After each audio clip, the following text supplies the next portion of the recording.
সুপ্রিয় শিক্ষার্থী বন্ধুরা, আশা করি তোমরা ভালো আছো, সুস্থ আছো, মঙ্গলমতো আছো। আমরা আজকে বাংলাদেশ বিষয়াবলীর অত্যন্ত গুরুত্বপূর্ণ একটি টপিক নিয়ে আলোচনা করব। আমাদের আজকের আলোচ্য বিষয় বাংলাদেশের অভ্যুদয়। এক কথায় বাংলাদেশের অভ্যুদয়ের ইতিহাস। আমরা প্রাচীন বাংলার মধ্যযুগের এবং আধুনিক যুগের বাংলার ইতিহাস শিখেছি। আমরা ভারত ইতিহাস পরিক্রমা নিয়েও কিন্তু আমরা আলোচনা করেছি। তাহলে আমাদের বাংলাদেশ বা আমাদের বাংলা এটা ছিল কিন্তু ভারতেরই একটি অংশ। তো আমরা এখন জানার চেষ্টা করব কিভাবে এই ভারত ভেঙে যায়, কিভাবে বা পাকিস্তান রাষ্ট্রের সৃষ্টি হয়, আর কিভাবেই বা আমরা পাকিস্তানের সাথে যুক্ত হই এবং প্রায় ২৪ বছর পরে পাকিস্তান থেকে আমরা স্বাধীন হই। তাহলে আমাদের আজকের আলোচ্য বিষয়ের সবচেয়ে বেশি প্রাধান্য পাবে কেন ভারত ভেঙে গিয়েছিল, কেন ভারত ভেঙে পাকিস্তান রাষ্ট্র সৃষ্টি হয়েছিল, আর কিভাবে আমরা বাংলার মানুষ যারা আজকের বাংলাদেশি কিভাবে আমরা আজকের মানুষরা পাকিস্তানের সাথে যুক্ত হয়েছিলাম।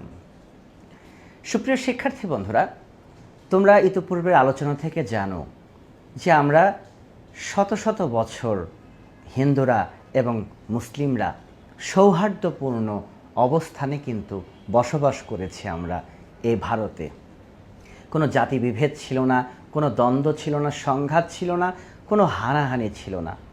কিন্তু তোমরা জানো এই ভারতবর্ষে হিন্দু মুসলিমদের মধ্যে প্রথম সমস্যার সৃষ্টি হয় বঙ্গভঙ্গ দ্বারা, যেটা দ্বারা ব্রিটিশরা সাকসেস হয়েছিল, যেটা দ্বারা ব্রিটিশরা হিন্দু মুসলিম সম্পর্ক নষ্ট করতে পেরেছিল।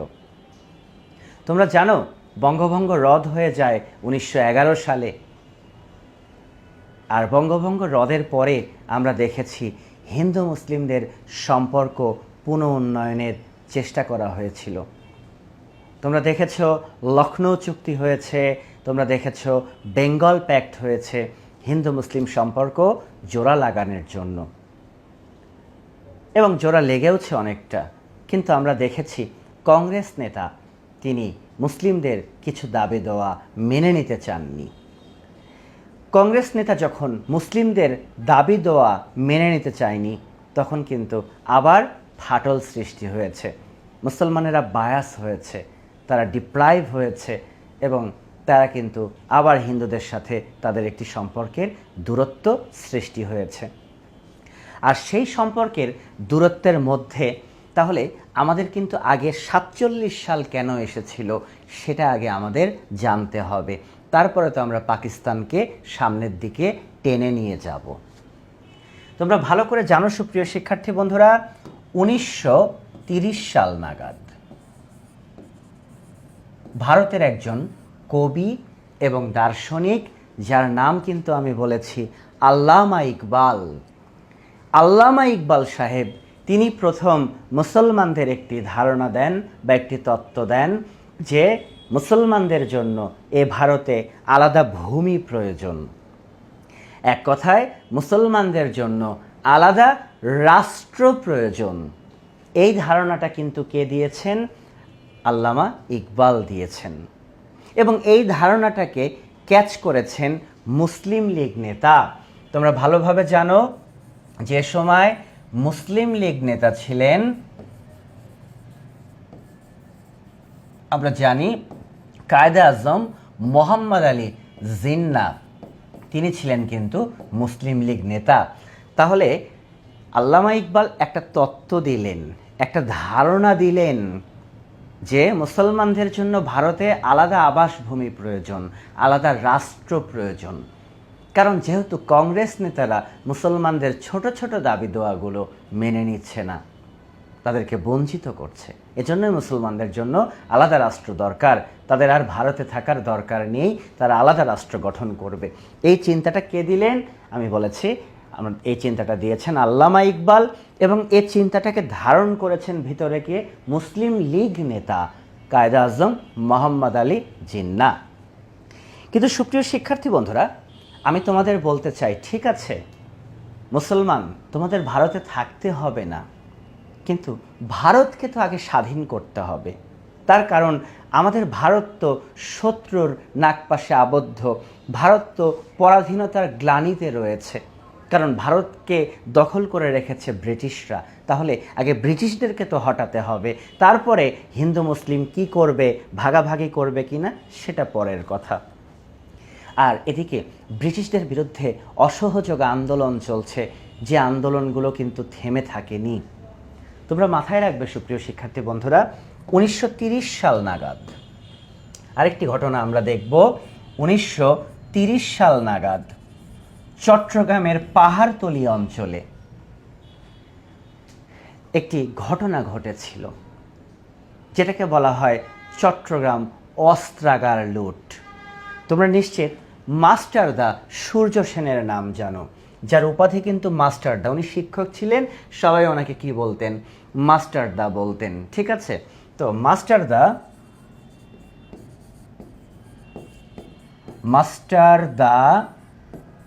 সূর্য সেন, মাস্টারদা সূর্য সেন, তাহলে তিনি কোথাকার? তিনি কিন্তু আমাদের চট্টগ্রাম অঞ্চলের। তিনি কিন্তু ব্রিটিশদের অস্ত্রাগার কি করেছিলেন? লুট করেছিলেন। পরীক্ষাতে প্রশ্ন হতেই পারে যে চট্টগ্রাম অস্ত্রাগার কে লুট করেছিলেন ইংরেজদের? মাস্টারদা সূর্য সেন। তিনি ব্রিটিশ বিরোধী আন্দোলনের অন্যতম একজন নেতা ছিলেন। তাহলে দেখো, হিন্দু মুসলিমদের মধ্যে এক ধরনের বৈরিতা সৃষ্টি হয়েছে আবারও, কিন্তু তারপরেও আমরা দেখছি যে ব্রিটিশদের বিরুদ্ধে কিন্তু আন্দোলন থেমে থাকছে না। বিভিন্নভাবে ব্রিটিশদেরকে কি করা হচ্ছে? সমস্যার মধ্যে ফেলার চেষ্টা করা হচ্ছে, যাতে করে ব্রিটিশরা এদেশকে ছেড়ে দেয়, এদেশকে স্বাধীন করে দেয়। আমরা সেরকমই একজন বিপ্লবীকে দেখলাম, মাস্টারদা সূর্য সেন। তিনি চট্টগ্রামের 1930 সালে অস্ত্রাগার লুট করেছিলেন। এবং সুপ্রিয় শিক্ষার্থী বন্ধুরা, মাস্টারদা সূর্য সেনকে কিন্তু ধরা হয়েছিল এবং মাস্টারদা সূর্য সেনের ফাঁসিও দিয়েছিল ব্রিটিশরা 1934 সালে। তাহলে চট্টগ্রাম অস্ত্রাগারের লুটের সাথে কার নামটা জড়িত? মাস্টারদা সূর্য সেনের নাম জড়িত। তিনি ব্রিটিশ বিরোধী আন্দোলনের একজন কি ছিলেন? নেতা ছিলেন। তার একান্ত সহযোগী বা অনুসারী ছিলেন একজন নারী, যার নামটি ছিল প্রীতিলতা। প্রীতিলতা ওয়াদ্দেদার। প্রীতিলতা ওয়াদ্দেদার তিনি কার সহযোগী ছিলেন? মাস্টারদা সূর্য সেনের সহযোগী ছিলেন। তার নামও কিন্তু ব্রিটিশ বিরোধী আন্দোলনের সাথে ওতপ্রোতভাবে জড়িত। মাস্টারদা সূর্য সেনের সহযোগী প্রীতিলতা ওয়াদ্দেদার, তিনিও কিন্তু ব্রিটিশ বিরোধী আন্দোলনে সক্রিয় অংশ নিয়েছেন, সশস্ত্র আন্দোলন করেছেন এবং প্রীতিলতা ওয়াদ্দেদারকেও কিন্তু হত্যা করা হয়েছিল 1932 সালে।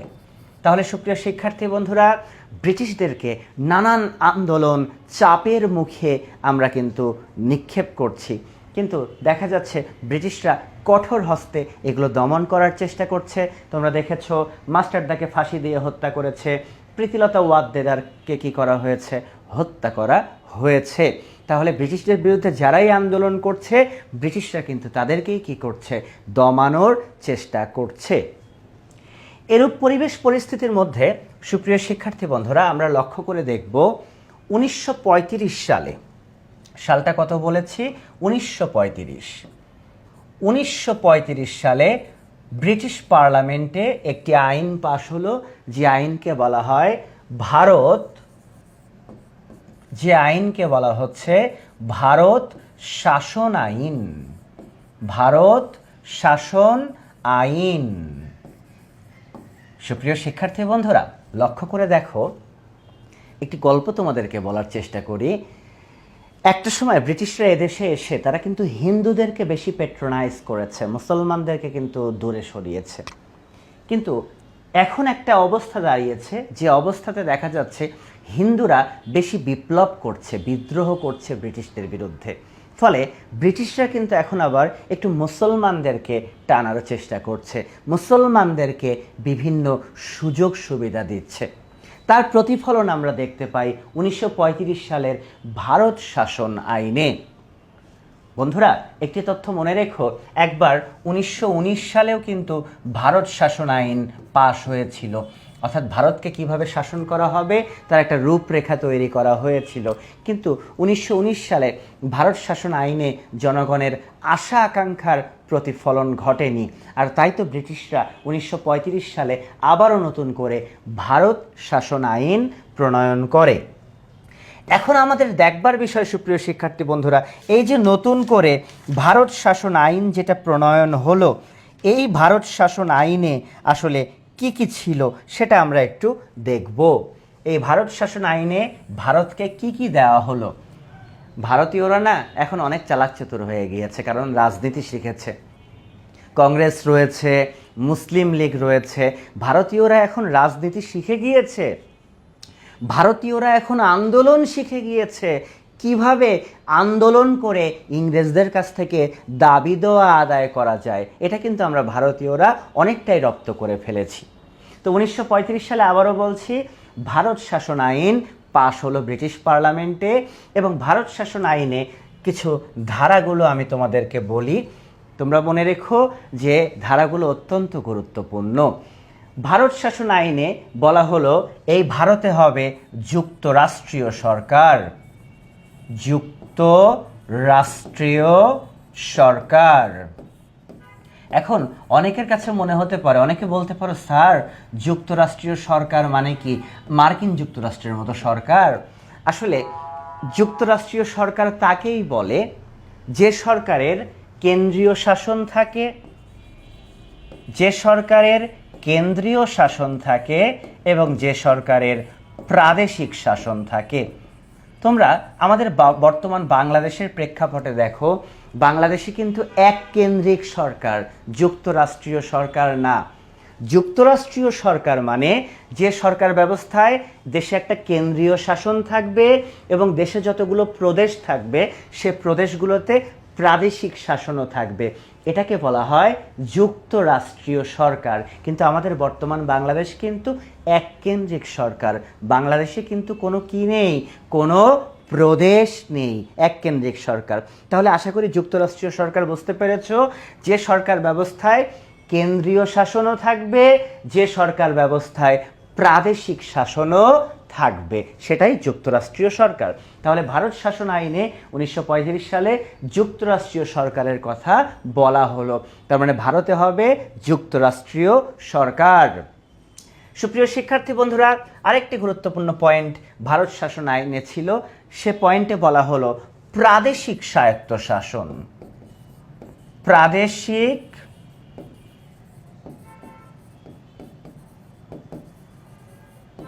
স্বায়ত্তশাসন, মনে রাখতে হবে প্রাদেশিক স্বায়ত্তশাসন, অর্থাৎ ভারতে যে প্রদেশগুলো থাকবে প্রতিটি প্রদেশ স্বায়ত্তশাসন উপভোগ করবে, অনেক ডিসিশন প্রদেশগুলো নিজেই মেক করবে, কেন্দ্রীয় সরকারের মুখাপেক্ষী হয়ে থাকতে হবে না, এটাকে বলা হচ্ছে প্রাদেশিক স্বায়ত্তশাসন। তাহলে প্রথমে দেখেছি যুক্তরাষ্ট্রীয় সরকার, তারপরে আমরা দেখতে পেয়েছি প্রাদেশিক স্বায়ত্তশাসন। এবং যুক্তরাষ্ট্রীয় সরকার থাকলে কিন্তু বন্ধুরা দ্বিকক্ষ বিশিষ্ট আইনসভা থাকবে। কি কক্ষ বিশিষ্ট? দ্বিকক্ষ বিশিষ্ট আইনসভা। তার কারণ একটা কেন্দ্রীয় আইনসভা থাকবে, একটা কিন্তু প্রাদেশিক আইনসভা থাকবে, একটা কেন্দ্রীয় আইনসভা, একটা প্রাদেশিক আইনসভা। তুমি মার্কিন যুক্তরাষ্ট্রে দেখো না, উচ্চকক্ষ নিচু কক্ষ, যুক্তরাজ্যে দেখবা উচ্চকক্ষ নিচু কক্ষ, বর্তমান ভারতেও কিন্তু উচ্চকক্ষ নিচু কক্ষ রয়েছে, তো ওটাকেই বলা হচ্ছে দ্বিকক্ষ বিশিষ্ট আইনসভা। তাহলে একে যুক্তরাষ্ট্রীয় সরকারের ব্যবস্থা করলো, প্রাদেশিক স্বায়ত্তশাসন দিল, দ্বিকক্ষ বিশিষ্ট আইনসভা দিল, আরেকটি গুরুত্বপূর্ণ কাজ করেছে, মুসলমানদের জন্য পৃথক নির্বাচন ব্যবস্থা করেছে। মুসলমানদের জন্য কি করেছে? পৃথক নির্বাচন ব্যবস্থা। অর্থাৎ মাথায় রাখতে হবে যে হিন্দুরা হিন্দুদের মতো তাদের প্রতিনিধি নির্বাচন করবে, মুসলমানেরা তাদের মতো করে মুসলিম প্রতিনিধি নির্বাচন করবে। তাহলে মুসলমানদের জন্য পৃথক নির্বাচন ব্যবস্থার সুবিধা দেওয়া হলো কোথায়? প্রাদেশিক স্বায়ত্তশাসনে। এছাড়া ভারত শাসনে এছাড়া আরেকটি গুরুত্বপূর্ণ কাজ করা হয়েছে, যে আরও কিছু নতুন প্রদেশ সৃষ্টি করা হয়েছে। এই আইন দ্বারা ভারতে আরও নতুন কিছু প্রদেশ কি করা হয়েছে? সৃষ্টি করা হয়েছে। আর লাস্ট আরেকটি গুরুত্বপূর্ণ কাজ করা হয়েছে বার্মা। বার্মা মানে কিন্তু আজকের মায়ানমার। 1935 সাল পর্যন্ত কিন্তু এই মায়ানমার আমাদের ভারতেরই কি ছিল, অংশ ছিল। কিন্তু 1935 সালে এই ভারত শাসন আইন দ্বারা ভারত থেকে বার্মাকে কি করে দেওয়া হয়, আলাদা করে দেওয়া হয়। ভারত থেকে বার্মাকে কি করে দেওয়া হয়, আলাদা করে দেওয়া হয়। তাহলে মিয়ানমার এটিও এক সময় আমাদের ভারতেরই কি ছিল, অংশ ছিল। কিন্তু 1935 সালে ভারত থেকে বিচ্ছিন্ন হয়ে যায় মিয়ানমার, মানে তখনকার নাম আমরা কি বলছি, বার্মা। তাহলে দেখো, এদিকে আমাদের দেশে রাজনীতি করছে কিন্তু কংগ্রেস এবং রাজনীতি করছে মুসলিম লীগ। তারা রাজনীতি করছে, মুসলিমরা মুসলিমদের মতো দাবি করছে, হিন্দুরা হিন্দুদের মতো দাবি করছে। এদিকে ব্রিটিশরা এদেশকে কিভাবে শাসন করবে সেটা নিয়ে তারা ব্যতিব্যস্ত। কিন্তু মনের মধ্যে তাদের কিন্তু কোথাও না কোথাও একটা আনন্দ আছে। আনন্দটা কি, যে তারা কোনো না কোনোভাবে হিন্দু মুসলিমের ঝামেলা সৃষ্টি করে রেখেছে এখানে। ফলে তাদের মনের মধ্যে একটা আনন্দ আছে। এবং ব্রিটিশ পার্লামেন্টে দেখলা ভারত কি করে পরিচালনা হবে, ভারতকে কিভাবে শাসন করা হবে, তার একটা রূপরেখা কিন্তু ব্রিটিশরা দিয়ে দিল। যে দেশে যুক্তরাষ্ট্রীয় সরকার হবে, প্রাদেশিক স্বায়ত্তশাসন থাকবে, দ্বিকক্ষ বিশিষ্ট আইনসভা থাকবে, মুসলমানদের পৃথক নির্বাচনের ব্যবস্থা। তোমরা জানো কংগ্রেস কিন্তু এটার বিরোধিতা করছিল। কংগ্রেস এটার কি করছিল, কংগ্রেস এটার বিরোধিতা করছিল। কিন্তু বিরোধিতা সত্ত্বেও কিন্তু ব্রিটিশরা মুসলমানদের পৃথক নির্বাচনের সুযোগ করে দিয়েছে। এছাড়া আমরা দেখেছি বার্মাকে কি করা হয়েছে, বার্মাকে ভারতবর্ষ থেকে বাদ দিয়ে দেওয়া হয়েছে। সুপ্রিয় শিক্ষার্থী বন্ধুরা, তাহলে ব্রিটিশ পার্লামেন্টে ভারত শাসন আইন পাশ হয় কত সালে, 1935 সালে। এবং আমি বলেছি ইতোপূর্বেও একটি ভারত শাসন আইন পাশ হয়েছিল, সেটি হয়েছিল 1919 সালে, কিন্তু সেটি ব্যর্থতায় পর্যবেসিত হয়। ফলে 1935 সালে আবার নতুন আইন পাশ হয়। সুপ্রিয় শিক্ষার্থী বন্ধুরা, এবার মাথায় রাখবো যে এই যে ভারত শাসন আইন পাশ হলো 35 সালে, এই আইনটি কার্যকর হয়। তোমরা মনে রেখো, এই আইনটি কার্যকর হয় 1937 সালে। তাহলে ভারত শাসন আইন পাশ হয়েছে 35-এ, বাট আইনটা কার্যকর হয়েছে 1937 সালে। এবং এই আইনটি যখন কার্যকর হয়েছে তখন ভারতে প্রথম প্রাদেশিক নির্বাচন হয়েছে। তাহলে ভারতের মানুষ জীবনের প্রথম নির্বাচন দেখেছে 1937 সালে। আইন কার্যকর হলো, কার্যকর হওয়ার পরে প্রাদেশিক কি হলো, নির্বাচন হলো। তাহলে ভারতে কিন্তু প্রথম নির্বাচন হয়েছে 1937 সালে। ভারতীয়রা প্রথম ভোট দিয়েছে, জীবনের প্রথম আমরা ভোট দিয়েছি 37 সালে। ইভেন ভারতীয় নারীরাও কিন্তু ভোটাধিকার পেয়েছে 1937 সালে। তোমরা সকলে জানো যে ব্রিটিশ নারীরা ভোটাধিকার পেয়েছিল 1918 সালে। ব্রিটিশ নারীরা ভোটাধিকার পেয়েছিল 1918 সালে। মার্কিন নারীরা ভোটাধিকার পেয়েছিল কিন্তু আমরা যতটুকু জানি 1920 সালে। আর ভারতীয় নারীরা ভোটাধিকার পেল কবে, 1937 সালে। দেখেছো, ভারতীয়রা ভোটাধিকার পেয়েছে 1937 নারীরা, মার্কিন নারীরা 1920, যুক্তরাজ্যের নারীরা 1918। এবং পৃথিবীতে প্রথম যে নারীরা ভোটাধিকার পেয়েছিল 1893 সালে, একটু মনে রাখো, নিউজিল্যান্ডের নারীরা। ওশেনিয়া মহাদেশের একটি দেশ নিউজিল্যান্ড, সেই নিউজিল্যান্ডের নারীরা পৃথিবীতে প্রথম ভোটাধিকার পেয়েছিল 1893 সালে। ব্রিটিশ নারীরা 1918, মার্কিন নারীরা 1920 এবং ভারতীয় নারীরা 1937। এভাবে বলো, ভারতীয়রা জীবনের প্রথম ভোটই দিছে 1900 কত সালে, 37 সালে। প্রাদেশিক নির্বাচন হলো। তো সুপ্রিয় শিক্ষার্থী বন্ধুরা, আমাদের 1937 সালে যে প্রাদেশিক নির্বাচন হলো, আমাদের তো গোটা ভারতের জানার প্রয়োজন নাই রে পাগলা। আমরা বাংলার মানুষ, আমরা বাংলা নিয়েই কথা বলবো। তো প্রাদেশিক নির্বাচন হলো, যেটাকে বলা হয় অবিভক্ত বাংলার নির্বাচন। অবিভক্ত বাংলার নির্বাচন, অর্থাৎ অবিভক্ত বাংলায় নির্বাচন হয় প্রথম 1900 কত সালে? 1937 সালে। তো অবিভক্ত বাংলায় যেহেতু এটা প্রাদেশিক নির্বাচন, এটা তো প্রধানমন্ত্রীর নির্বাচন না, কেন্দ্রীয় নির্বাচন না, এটা জাস্ট ভারতের প্রদেশগুলোতে ব্রিটিশরা প্রথম নির্বাচন করবে। কারণ রাষ্ট্রের ক্ষমতায় তো ব্রিটিশ রানী আছেন বা রাজা আছেন, তারা পলিসি মেকিং করেন। তারা কি করেন? তারা পলিসি মেকিং করেন।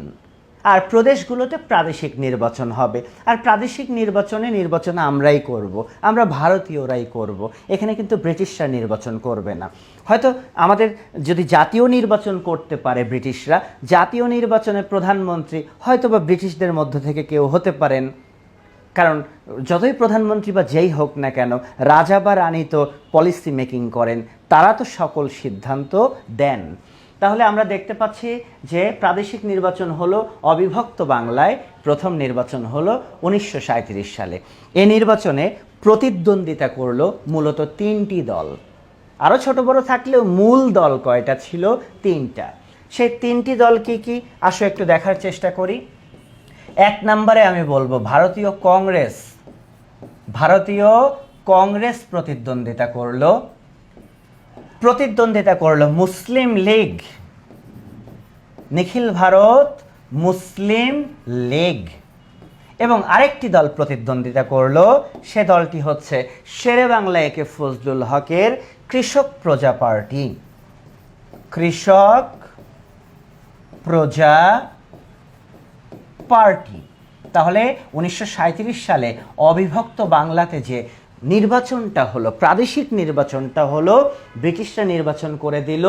আবারও বলছি, আমরা অনেক কিছু শিখেছি, কিন্তু কেন? ব্রিটিশরা আমাদেরকে অনেক কিছু শিখিয়েছে, রাজনীতি শিখিয়েছে, শাসন করতে হয় কিভাবে সেটা শিখিয়েছে, এবং তার আদলে নির্বাচন হলো প্রাদেশিক নির্বাচন। সে নির্বাচনে 3টি দলের মধ্যে লড়াই হলো।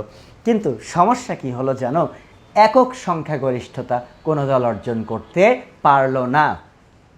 একক সংখ্যাগরিষ্ঠতা কোনো দল অর্জন করতে পারল না। তারপরে কি হলো? যেহেতু একক সংখ্যাগরিষ্ঠতা অর্জন করতে ব্যর্থ হলো দলগুলো, তখন এই মুসলিম লীগ এবং কৃষক প্রজা পার্টি তারা একটা জোট গঠন করে ফেললো, তারা একটা কোয়ালিশন গঠন করে ফেললো। যখন এ দুজন এক হয়ে গেল, তখন এদের আসন কংগ্রেসের চেয়ে অনেক বেশি হয়ে গেল। ফলে সুপ্রিয় শিক্ষার্থী বন্ধুরা, আমরা দেখতে পাই এই যে কোয়ালিশন সরকার, এই দুইটা মিলে কি হলো? কোয়ালিশন সরকার।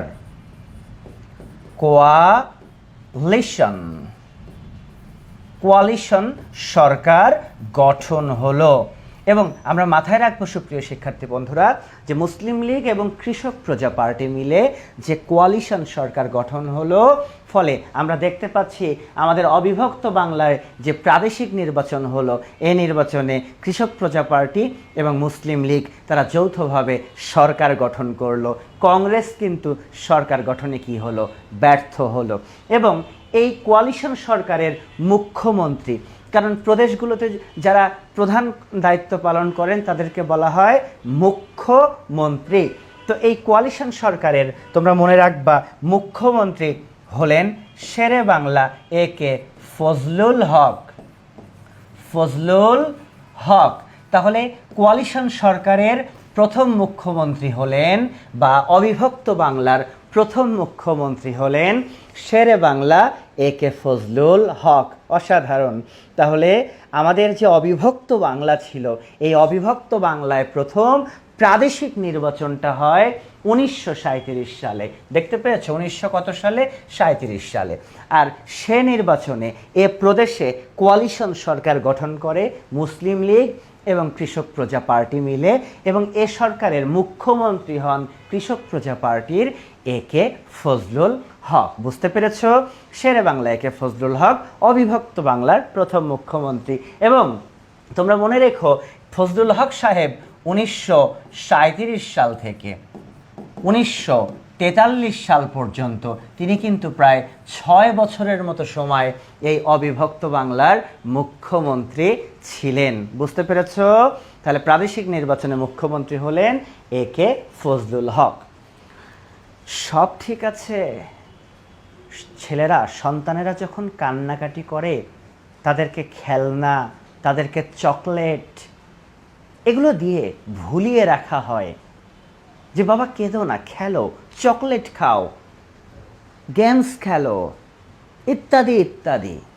তো বন্ধুরা, ব্রিটিশরাও কিন্তু এগুলা দিয়ে আমাদেরকে ভুলিয়ে রাখতেছে, ভুলিয়ে রাখছে যে বাবা তোরা এগুলো নিয়ে ব্যস্ত থাক, আমরা এদেশকে শাসন করে যাই। তাহলে দেখো সমস্যা কত রকম। ব্রিটিশরা চাচ্ছে শক্তপোক্তভাবে এঁটে বসে থাকতে, মুসলমানেরা চাচ্ছে ভারত ভেঙে তারা আলাদা রাষ্ট্র গঠন করবে, ভারতীয়রা চাচ্ছে মানে হিন্দুরা চাচ্ছে ভারত যেন ভেঙে না যায়। আসলে যত চাওয়াই থাকুক না কেন, মূল চাওয়াটা ভাই ভারতকে তো আগে কি করো, ভারতকে তো আগে স্বাধীন করো, ব্রিটিশদেরকে হটাও। এগুলো তোমাদেরকে কি করছে, এগুলো তোমাদেরকে খেলনা দিয়ে ভুলিয়ে রাখছে। সুপ্রিয় শিক্ষার্থী বন্ধুরা, এখন যে বিষয়, তাহলে আমরা যদি একটু রিভিউ করার চেষ্টা করি, আমরা দেখেছি কিন্তু যে 1930 সালে তোমরা দেখেছ যে প্রথম কি হয়েছিল, প্রথম আমাদের একজন কবি দার্শনিক আল্লামা ইকবাল মুসলমানদের জন্য আলাদা রাষ্ট্র প্রয়োজন সেই ধারণাটা কিন্তু দিয়েছিলেন। সেই ধারণাটাকে ক্যাচ করেছিলেন জিন্না, মুসলিম লীগ নেতা জিন্না। কিন্তু তোমরা দেখেছো যে আমাদের ভারতীয়দের ব্রিটিশ বিরোধী আন্দোলন কিন্তু থেমেছিল না। যে আন্দোলনে বলিদান হয়েছে চট্টগ্রাম অস্ত্রাগার লুট করে মাস্টারদা সূর্য সেন, যে আন্দোলনে বলিদান হয়েছেন প্রীতিলতা ওয়াদ্দেদার, তিনি কি করেছেন, তিনি কিন্তু শহীদ হয়েছেন। সুপ্রিয় শিক্ষার্থী বন্ধুরা, তাহলে ব্রিটিশ বিরোধী আন্দোলন থেমেছিল না। তারপরে তোমরা দেখতে পেয়েছ 35 সালে ব্রিটিশ পার্লামেন্টে ভারত শাসন আইন পাশ হয়, যে ভারত শাসন আইন দ্বারা আমাদের কিন্তু বেশ কিছু সুযোগ সুবিধা দেয়। কারা দেয়? ব্রিটিশরা দেয়। এবং ভারত শাসন আইন আমি বলেছি 1919-এও হয়েছিল, কিন্তু সেটা কার্যকর হয়নি। সেটা কার্যকর হয়েছে 1900 কত সালে? 35 সালে। তারপরে তোমরা দেখেছো যে এই যে 35-এর আইন, ভারত শাসন আইন, সেটা কার্যকর হয় 1937 সালে। আর সেটা কার্যকর হলে আমরা দেখতে পাই অবিভক্ত বাংলায় প্রাদেশিক নির্বাচন হয়। 3টি দলে নির্বাচনের লড়াই করে একক সংখ্যাগরিষ্ঠতা কেউ অর্জন করতে পারে না। তখন মুসলিম লীগ কৃষক প্রজা পার্টি মিলে কোয়ালিশন সরকার গঠন করে এবং কৃষক প্রজা পার্টির নেতা একে ফজলুল হক হন এই অবিভক্ত বাংলার প্রথম মুখ্যমন্ত্রী। এবং এখানে কিন্তু আমরা গুরুত্বপূর্ণ কয়েকটি দেশের নারীরা কবে ভোটাধিকার পেয়েছে সে বিষয়ে কিন্তু আমরা জেনেছি।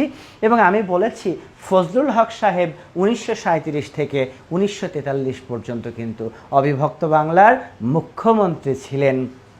কিন্তু সুপ্রিয় শিক্ষার্থী বন্ধুরা, আমি বলেছি যে ব্রিটিশরা এগুলো দ্বারা আমাদেরকে ভোলায় রাখতেছে যে বাবা মূল জিনিসটা চায়ও না।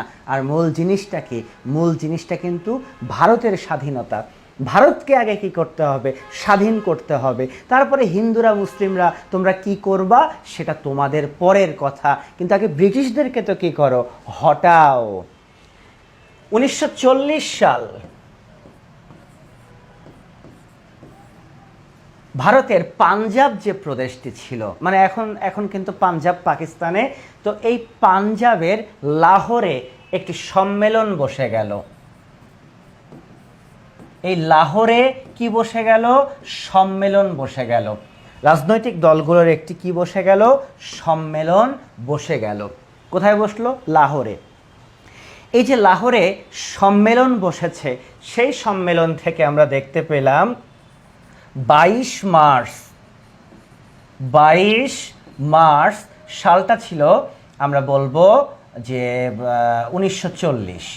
22 মার্চ 1940 সালে লাহোরে একটি সম্মেলন বসে গেল, যে সম্মেলন থেকে আমরা দেখতে পাই আমাদের মুসলিম লীগ নেতা কায়েদে আজম মোহাম্মদ আলী জিন্নাহ তিনি একটি তত্ত্ব দিলেন। তিনি একটি কি দিলেন? তিনি একটি তত্ত্ব দিলেন, যে তত্ত্বটির নাম দ্বিজাতি। দ্বিজাতি তত্ত্ব। দ্বিজাতি তত্ত্ব। দ্বিজাতি মানে দুটো জাতি।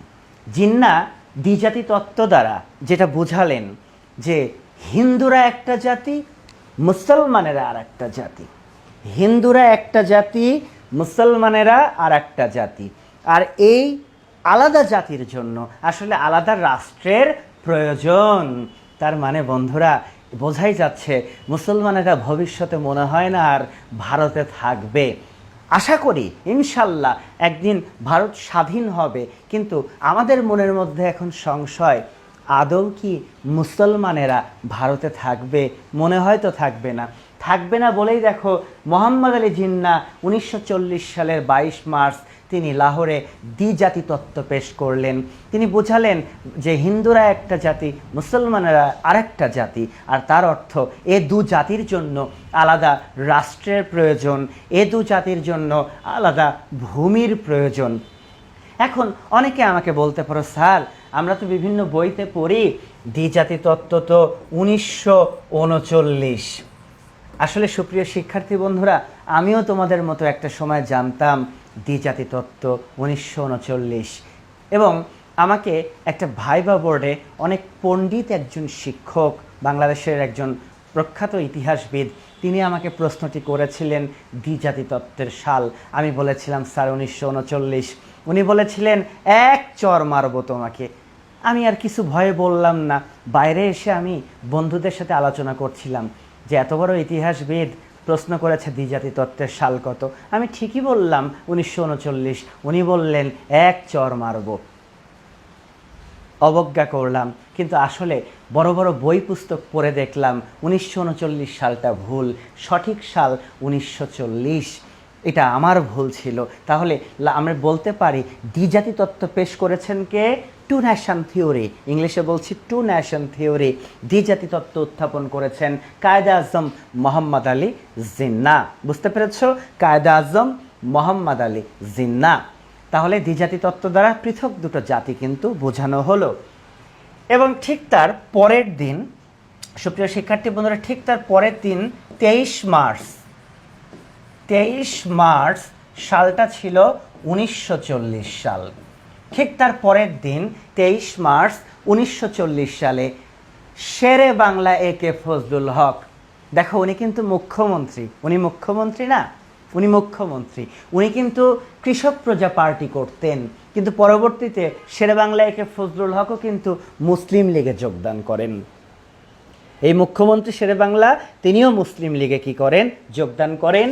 তো 23 মার্চ 1940 সালে মুসলিম লীগের আরেক নেতা, তা এখন বলবো মুসলিম লীগের আরেক নেতা, তার নাম কি? শেরে বাংলা এ কে, শেরে বাংলা এ কে ফজলুল হক, শেরে বাংলা এ কে ফজলুল হক। সুপ্রিয় শিক্ষার্থী বন্ধুরা, এই যে শেরে বাংলা এ কে ফজলুল হক, তিনি একটি প্রস্তাব পেশ করেন, যে প্রস্তাবকে বলা হয় লাহোর প্রস্তাব, যে প্রস্তাবকে বলা হয় লাহোর প্রস্তাব। তাহলে লাহোর প্রস্তাব কে পেশ করেছেন? শেরে বাংলা এ কে ফজলুল হক পেশ করেছেন। শেরে বাংলা সাহেব লাহোর প্রস্তাব দ্বারা কি বোঝালেন? তিনি বোঝালেন যে এই ভারতের যে সমস্ত জায়গাগুলোতে সংখ্যাগরিষ্ঠভাবে মুসলমানেরা রয়েছে, ভারতের যে সমস্ত জায়গাগুলোতে সংখ্যাগরিষ্ঠভাবে মুসলমানেরা রয়েছে, সে সমস্ত জায়গাগুলোতে একাধিক মুসলিম রাষ্ট্র গড়ে উঠবে ভবিষ্যতে। নায়ক ঠেলা, খেল অন্যরকম। আমাদের শেরে বাংলা একে ফজলুল হক তিনি এখন বলছেন যে ভবিষ্যতে ভারতের যেখানে যেখানে মুসলমানেরা বেশি, সেখানে সেখানে একাধিক মুসলিম রাষ্ট্র গড়ে উঠবে। তাহলে মোহাম্মদ আলী জিন্নাহ সাহেবের উদ্দেশ্য একটাই, রাষ্ট্র হবে ভারত ভেঙে মুসলমানদের, আর ফজলুল হক সাহেবের উদ্দেশ্য একাধিক রাষ্ট্র হবে, একাধিক মুসলিম রাষ্ট্র ভারতে হবে, যেখানেই মুসলিম বেশি সেখানেই একটা করে মুসলিম রাষ্ট্র গড়ে উঠবে। তাহলে দ্বিজাতি তত্ত্বের তারিখটা ছিল 22 মার্চ, আর তোমরা দেখতে পেয়েছো লাহোর প্রস্তাবের তারিখটা কিন্তু 23 মার্চ। সুপ্রিয় শিক্ষার্থী বন্ধুরা, লাহোরে এত সুন্দর, এত চমৎকার বক্তব্য রেখেছিলেন এ কে ফজলুল হক, এত চমৎকার বক্তব্য দিয়েছিলেন শেরে বাংলা এ কে ফজলুল হক। তার বক্তব্যে ইমপ্রেস হয়েছিল লাহোর মানে পাঞ্জাবের মানুষেরা, এবং পাঞ্জাবের মানুষেরা 1940 সালে শেরে বাংলা আমাদের এ কে ফজলুল হক সাহেবকে শেরে বাংলা উপাধি দেন। শেরি বাংলা, বাংলার বাঘ। তাহলে শেরি বাংলা উপাধি আমাদের ফজলুল হক কোথা থেকে পেয়েছেন? পাঞ্জাবের মানুষরা তাকে দিয়েছেন। ওই যে লাহোরে তিনি এত চমৎকার বক্তব্য রেখেছিলেন, তার প্রেক্ষাপটে কিন্তু আমরা দেখেছি পাঞ্জাবের মানুষেরা তাকে শেরে বাংলা উপাধি দিয়েছেন। কত সালে? 1940 সালে। আর স্টিল তিনি কিন্তু তখনও মুখ্যমন্ত্রী। একটু মনে করে দেখো, শের সাহেব আমরা বলেছি 37 থেকে তিনি কিন্তু 1943 পর্যন্ত কি ছিলেন? অবিভক্ত বাংলার প্রথম মুখ্যমন্ত্রী হিসেবে দায়িত্ব পালন করেছেন। তাহলে দিন দিন ব্যাপারটা কেমন হয়ে উঠতেছে না? দিন দিন ব্যাপারটা এমন হয়ে উঠছে বন্ধুরা, যে মনে হয় না মুসলমানেরা আর কোথায় থাকবে, মনে হয় না মুসলমানেরা আর ভারতে থাকবে, তারা হয়তো আলাদা রাষ্ট্র গঠন করবে। কিন্তু ফজলুল হক সাহেব আবার আরেকটা কথা বলে বসলেন লাহোর প্রস্তাবে, তিনি একাধিক রাষ্ট্রের কথা কিন্তু বলেছেন। সুপ্রিয় শিক্ষার্থী বন্ধুরা, এর প্রেক্ষাপট ধরে আমরা দেখতে পেলাম কংগ্রেস নেতা, তোমরা নিশ্চিত কংগ্রেস নেতার নাম বুঝতেই পারছো, মহাত্মা গান্ধী। অহিংস অসহযোগ আন্দোলনের নেতা বা জনক, তাকে বলা হয় মহাত্মা গান্ধী। মহাত্মা গান্ধী সাহেব তিনি 1942 সাল থেকে ভারতে একটি আন্দোলন শুরু করলেন, যে আন্দোলনের নাম ভারত ছাড় আন্দোলন। যে আন্দোলনের নাম কি? ভারত ছাড় আন্দোলন। এখন তোমাদের মনে প্রশ্ন হবে, স্যার তাহলে কি গান্ধীজি মুসলমানদেরকে ভারত ছাড়া করতে চাচ্ছেন? না রে পাগলা, গান্ধীজি ব্রিটিশদেরকে ভারত ছাড়া করতে চাচ্ছেন। দেখো, তোমরা সকলে জানো কিন্তু যে 1939 সালে শুরু হয়েছিল দ্বিতীয় বিশ্বযুদ্ধ। মনে পড়ে? 1939 সালে শুরু হয়েছিল দ্বিতীয় বিশ্বযুদ্ধ। যে দ্বিতীয় বিশ্বযুদ্ধটি 1939 সাল থেকে স্টে করেছে 1945 সাল পর্যন্ত। আর এই দ্বিতীয় বিশ্বযুদ্ধের সময় যুদ্ধে ভয়ঙ্কর ব্যতিব্যস্ত ছিল কিন্তু ব্রিটিশরা। বিশেষ করে জার্মানদের আক্রমণে একজন পর্যুদস্ত অবস্থায় ছিল ব্রিটিশরা। যখন জার্মানদের আক্রমণে পর্যুদস্ত অবস্থায় ব্রিটিশরা, সেই সময় আবার মহাত্মা গান্ধী ভারত ছাড় আন্দোলন শুরু করলেন। তোরা কি কর? ভারত ছাড়। কারা ভারত ছাড়? ব্রিটিশরা ভারত ছাড়। তাহলে সুপ্রিয় শিক্ষার্থী বন্ধুরা, জিন্না সাহেব তার চিন্তা ভারত ভেঙে আলাদা মুসলিম রাষ্ট্র করবেন। শেরে বাংলা সাহেবের চিন্তা, তিনি কি করবেন? এই ভারতে যেন একাধিক মুসলিম রাষ্ট্র হয়। মহাত্মা গান্ধীর চিন্তা কি চিন্তা? যে ভারত থেকে কাদেরকে হটাবে? ব্রিটিশদেরকে হটাবে। তাহলে সব নেতারা সবাই সবার মতো করে নানান চিন্তায় তারা ব্যতিব্যস্ত। যাই হোক, সুপ্রিয় শিক্ষার্থী বন্ধুরা, তোমরা ভালো করে জানো, একটু আগেও আমি বললাম যে আমাদের দ্বিতীয় বিশ্বযুদ্ধ, যেটি কিনা শেষ হয়ে যায় 1945 সালে। দ্বিতীয় বিশ্বযুদ্ধ শেষ হয়ে যায় কত সালে? আমি কিন্তু বলেছি 1945 সালে। আর যেই না দ্বিতীয় বিশ্বযুদ্ধ শেষ হয়, তার সাথে সাথেই কিন্তু পৃথিবীর সবচেয়ে বড় সংগঠন ইউনাইটেড নেশন, জাতিসংঘ কি হয়? প্রতিষ্ঠা লাভ করে। ইউনাইটেড নেশন অর্থাৎ জাতিসংঘ প্রতিষ্ঠা লাভ করে কত সালে? 1945 সালে। তো ঠিক আছে, ভালো কথা। এখানে তোমাদেরকে একটু তত্ত্ব আমি দিয়ে নিতে চাই। আমি বলেছি একটু আগে যে শেরে বাংলা এ কে ফজলুল হক 1937 থেকে 1943 পর্যন্ত তিনি কিন্তু অবিভক্ত বাংলার প্রথম মুখ্যমন্ত্রী ছিলেন। কিন্তু বন্ধুরা, 1943 সাল নাগাদ বাংলা ভয়ঙ্কর বিপদে পড়ে। বাংলা ভয়ঙ্কর বিপদে পড়ে। তার কারণ 1943 সালে ভয়াবহ 1943 সালে ভয়াবহ দুর্ভিক্ষ দেখা দেয় এ বাংলাতে। এবং যে দুর্ভিক্ষকে বলে 50-এর মনন্তর, যে দুর্ভিক্ষকে বলা হয় 50-এর মনন্তর, যেটা বাংলা হয়েছিল 1300, তোমরা মনে রেখো, 50 সালে। তাহলে 1350 সালে এই দুর্ভিক্ষকে বলা হয় 50-এর মনন্তর। আর 50-এর মনন্তর হয়েছিল বাংলা 1350-এ, ইংরেজি 1943-এ। এবং জানো, এই দুর্ভিক্ষে প্রায় 30 লক্ষ মানুষ বাংলায় না খেতে পেরে মারা গিয়েছিল। তাহলে হক মন্ত্রিসভার ফজলুল হক মন্ত্রিসভার এটা কিন্তু চরম একটা কি ছিল, চরম একটা ব্যর্থতা ছিল। কেন চরম ব্যর্থতা ছিল? তার কারণ বাংলায় প্রায় 30 লক্ষ মানুষ কি হয়েছিল, শহীদ হয়েছিল। মানে শহীদের মর্যাদায় দিব, না খেতে পেরে তারা কি হয়েছিলেন, মারা গিয়েছিলেন। এটাই ইতিহাসে 1943-এর যে দুর্ভিক্ষ, বাংলা 50-এর মন্বন্তর নামে পরিচিত। সুপ্রিয় শিক্ষার্থী বন্ধুরা, তোমাদের এখন মাথাতে রাখতে হবে যে বিষয়টি, মাথায় রাখতে হবে সেটি হচ্ছে এই দুর্ভিক্ষের উপরে কিন্তু ছবি এঁকেছিলেন জয়নুল আবেদিন, বাংলাদেশের প্রখ্যাত চিত্রশিল্পী জয়নুল আবেদিন। তিনি কি করেছিলেন, এই দুর্ভিক্ষের উপরে ছবি এঁকেছিলেন, যে ছবিটার নাম আমরা জানি ম্যাডোনা 43। পরীক্ষাতে তো প্রশ্ন হতে পারে ম্যাডোনা 43 কে এঁকেছেন? আমরা বলবো জয়নুল আবেদিন এঁকেছেন। এবং সুপ্রিয় শিক্ষার্থী বন্ধুরা, তোমরা জানো যে এই দুর্ভিক্ষের উপরে একটি বিখ্যাত নাটক ছিল, যে নাটকটির নাম নেমেসিস, যে নাটকটির নাম নেমেসিস। তোমরা মনে রেখো, এই যে নেমেসিস, এই নাটকটি রচনা করেছিলেন নুরুল মোমেন। তাহলে 43-এর যে দুর্ভিক্ষ, মানে 50-এর যে দুর্ভিক্ষ, 50-এর মন্বন্তর বাংলা, সেই দুর্ভিক্ষের উপরে ছবি এঁকেছিলেন ম্যাডোনা 43, আমরা বলেছি জয়নুল আবেদিন। এই দুর্ভিক্ষের উপরে নাটক লিখেছিলেন নেমেসিস। নেমেসিস নাটকটিকে রচনা করেছিলেন নুরুল মোমেন। কোন প্রেক্ষাপটে? 50-এর মন্বন্তরের প্রেক্ষাপটে। তাহলে আমরা কিন্তু হক মন্ত্রিসভাকে দায়ী করতে পারি, তাদের ব্যর্থতা ছিল। আর একটা বড় সমস্যা কী ছিল জানো? এ সময় না বাংলাতে প্রচুর চাল আসতো বার্মা থেকে। এ সময় বাংলাতে প্রচুর চাল আসতো কোথা থেকে?